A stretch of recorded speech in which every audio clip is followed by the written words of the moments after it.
तमाम तारीफ़ें उस परवरदिगार के लिए कि जिसने इंसान को अकल जैसी नेमत से नवाजा ताकि वह फैसला करे हक और बातिल में, सच और झूठ में, खरे और खोटे में। रसूलुल्लाह के छठे खलीफा इमाम जाफर सादिक अलैहिस्सलाम का एक जो है फरमान में पढ़ रहा था, बड़ा पसंद आया, मैंने कहा आपके साथ शेयर करता हूँ। फरमान सुन लीजिएगा, बस 1 मिनट की वीडियो है। इमाम जाफर सादिक अलैहिस्सलाम सादिक आले मोहम्मद क्या फरमाते हैं, जिस शख्स को तन्हाई में गुनाह का मौका मिले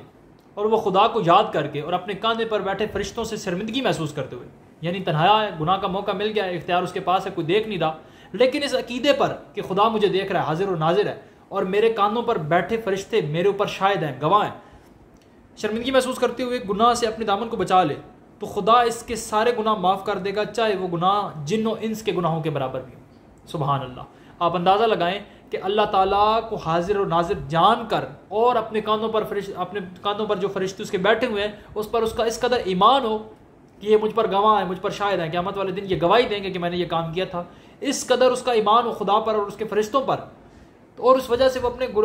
जो है उस गुनाह को तर्क कर दे, तो अल्लाह को ये अमल इतना पसंद है कि अल्लाह ताला उसके सारे गुनाह माफ़ कर देगा,